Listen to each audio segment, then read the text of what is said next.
আসসালামু আলাইকুম। এটা ছিল কক্সবাজারের দ্বিতীয় দিনের রাতের ভিডিও। তো আমরা জামাই আদর রেস্টুরেন্টে গিয়েছিলাম খেতে। তো সেখানে আমার জামাই আমাকে অনেক সুন্দর করে প্লেটার সাজিয়ে দিচ্ছে। আর তাদের নতুন রেস্টুরেন্ট। খাবারগুলো অনেক মজা ছিল। আর কমপ্লিমেন্টারি একটা চাটনি দিয়েছিল। চাটনি প্রথমে দেখাতে ভুলে গিয়েছি। আর খেতে এত মজা ছিল যে একদম চেটেপুটে খেয়েছি।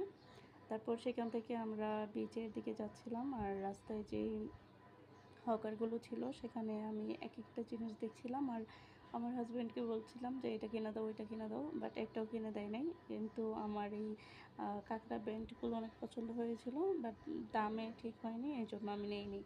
তো এরপরে আমরা হাঁটতে হাঁটতে যাচ্ছিলাম আর দেখছিলাম অনেক কিছুই ছিল সেখানে, বাট আমরা কিছুই কিনে নাই তেমন। কারণ আমরা এর আগের বার যখন গিয়েছিলাম তখন কিনেছি, এবার আমরা কেনাকাটাও তেমন করি নাই।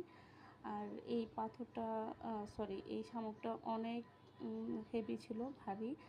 তারপরে তো দেখতে দেখতে যাচ্ছি। আর আমরা এবার মাছ খাইনি, মাছ খেতে গিয়েছিলাম, বাট ওদের তেলের অবস্থা দেখে আর মাছের দাম দেখে আমরা সেটাও সেটাও না খেয়ে চলে এসেছি। তারপর আমি খুবই পাকনামি করে একটা আনারকলি ফল বড় পছন্দ করে দিয়েছিলাম, বাট এটা এত বাজে হয়েছে যা বলার বাইরে। আনারকলি ফল আমার খুবই পছন্দ, বাট এটা খুবই বাজে হয়েছিল। তারপরে তো দুইজনে বসে সমুদ্র উপভোগ করে চলে এসেছি।